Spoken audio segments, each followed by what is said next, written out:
Hello, folks. Since we are aware that there is a lot of crunch for electronics engineers in the semiconductor industry, let's try and answer this question: where are electronics engineers?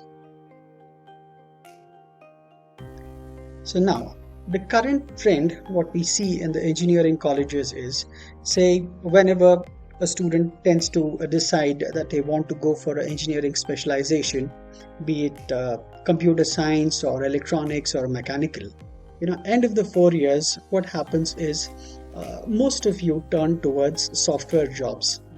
They end up doing some kind of a software course like Java, Python, and all of that. The reason being, why? Because there are lots of software companies coming in for campus drives. And what matters for a student at that very point of time is, I need a job ASAP.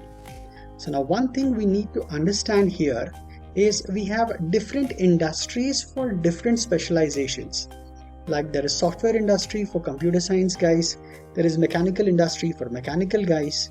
Likewise, for EC and EEE students, we have semiconductor industry. So now, like the way how software companies come to colleges and they absorb students, we need to bridge this gap and try and figure out what is happening, what is that we are lacking, that semiconductor companies aren't hiring electronics and EEE students. Let's try and tackle this question in our next slides. So now, if you see this picture over here, there is a student with very good GPA score. Okay, I mean, no offense to anybody over here, but then let's face the reality. The student would have scored very good marks, very good subjects and all, but when an interviewer asks him or her, what are your skills? Right? The student goes blank. Right? The reason being, it's the foundation from all the colleges might be really good, there's no doubt about it, but when it comes to hands-on skill, that is where we are lacking in the electronic industry. And the other most important thing here is lack of awareness of semiconductor job market. So now one needs to get themselves aware that these are the jobs what you can get when you do electronics and communications or EEE or microelectronics kind of related courses.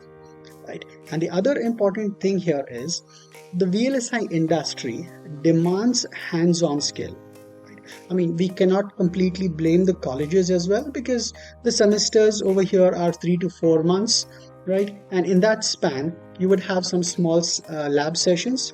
There is a difference between tasting the lab, doing a bit of hands-on, and getting a proper hands-on skill.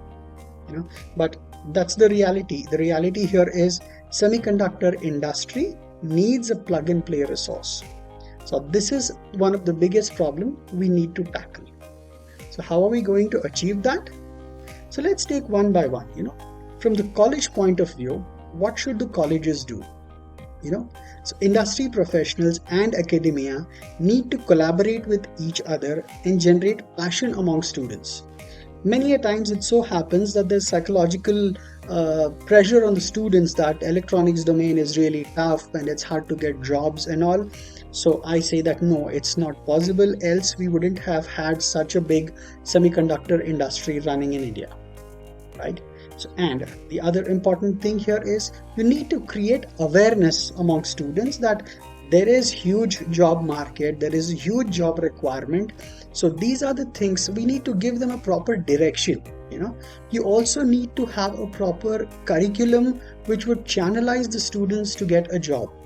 So you cannot have a subject in one semester and you cannot have a lab in another semester. That doesn't really work.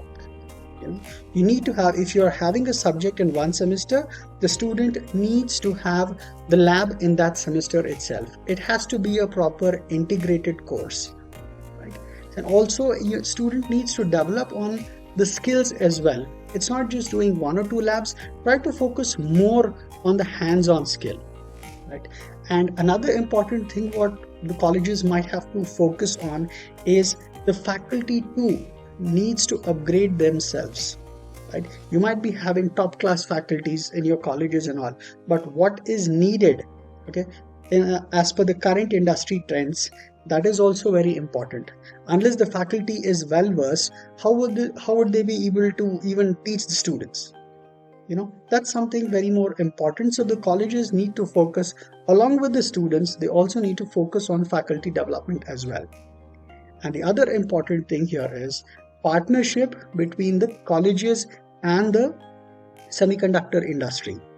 Right? You don't have to target top-notch companies right away. There are lots of startups, mid-range companies, service-based companies who are open to hire fresh graduates. Right? So there you can very well, that's a good place to start off for the colleges. Okay? So now these are some of the few points which I've put it down from the college perspective. It's not just the college here. The student also needs to play an important role over here. Now, as a student, you need to introspect yourself with respect to industry demands. If I want to get a job in a core domain, what should I do? Right? There are so many opportunities on the internet, You need to develop your skills first of all. Look for free internships, look for trainings. And the easiest way to figure out is what should I do to get these skills, right? Look for a job description. Right? In that itself, say if you're interested on the digital side, they would have written, yeah, you need to be good at RTL coding, you need to be good at digital concepts, you need to be able to use such and such tool.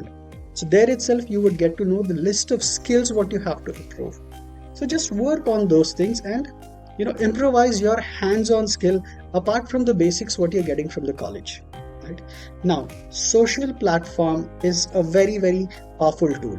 Right? You cannot just use Facebook and all of it just for chatting, So LinkedIn is really powerful tool. Facebook, technical forums, YouTube, you can utilize it to the fullest. Right? There are lots of free webinars, free training sessions. Make use of that. You'll get to know what is happening in the industry, who's who, what is happening in the current market. Now, the other important thing is even before you finish your graduation, you can very well build your contacts. Try reaching out to your alumni, try reaching out to HRs, join the VLSI groups. That's where lots of companies post their job openings and free webinars, training courses, internships. You can very well apply for those.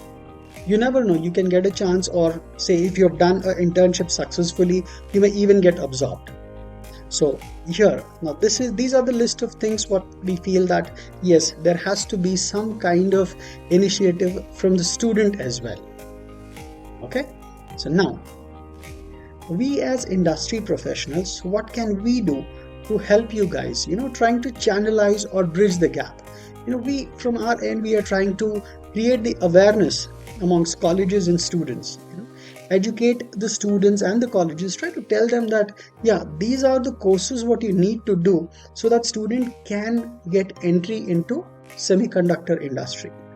It's not just the age-old way of trying to have a tough path. No, we have gone through that phase. We have gone through those tough phases wherein we know that this is what needs to be done. When we have a option of channelizing the students to get a job in core domain, why not? So here, as the picture says, alone we can do so little, but together, like say the college, the industry professionals, the students, the faculty, and the companies together, we can very well extract a good resource chunk from all our engineering colleges. So in one word, if I have to say in one sentence, when we can do it, so can you.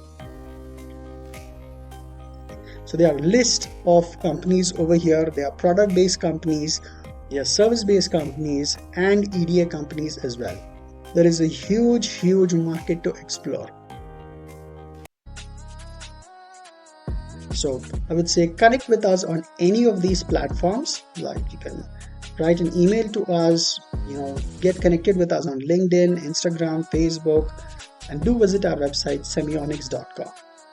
Now here's Semionics for you, trying to show you a path and help you create a path to semiconductor industry.